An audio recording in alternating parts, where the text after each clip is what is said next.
Hi, welcome to Collective Gifts. I'm Noella and this is Rachel. Hello, everyone. Welcome to day 2 of our 5-day fast for July. This week, our series is on change is inevitable.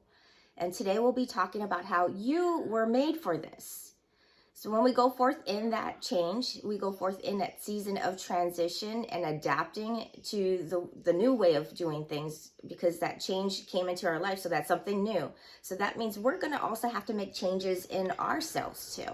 And that may require us to step out and maybe be more outgoing, or it may require you to be more disciplined so that you can have more sleep, which is for us in this season, or maybe having you to be used to having more freedom or more autonomy in your position, or maybe it's the opposite of having less control and being, under authority, a supervisor or a manager.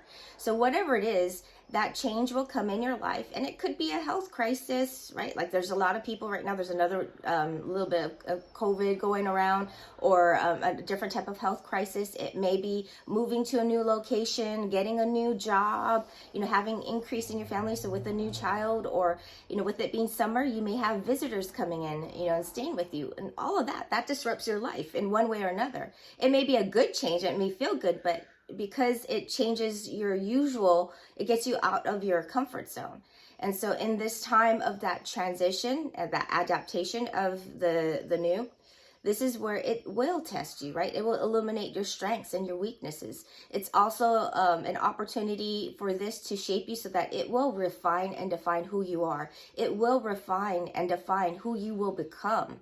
And so when we go forth in this new, we're going to have to put away our former things. We can't operate how we did in the past. We're going to have to make some changes and be open to the new changes and going forth, in this transition.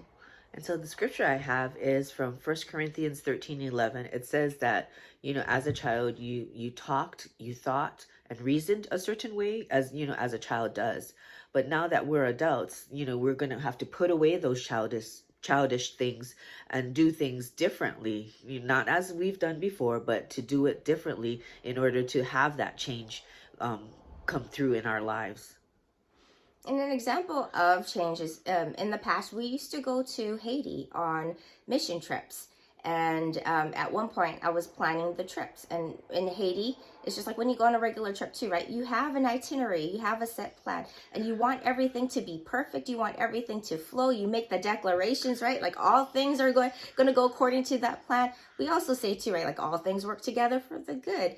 God orders our steps. Well, when we have that prayer, right, it may not be answered. The changes are not going to come the way you want. So even though we had these perfectly laid out plans, they didn't always go according to plan. And so when we had these changes in the schedule, maybe there might be an unforeseen delay because sometimes things take a while. People don't operate in the same ways you do because cultures are different, right? And so the priorities are also different. So whatever the case may be, we always have to learn to be open and not get all, bent out of shape or, get discouraged. But we would have to recognize, all right, what is the priority?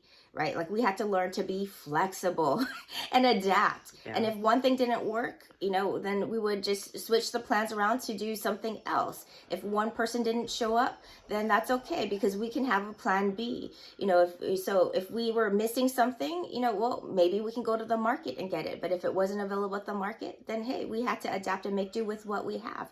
So whatever it wasn't about not this change going according to our ways, but remember that it was going according to God's ways.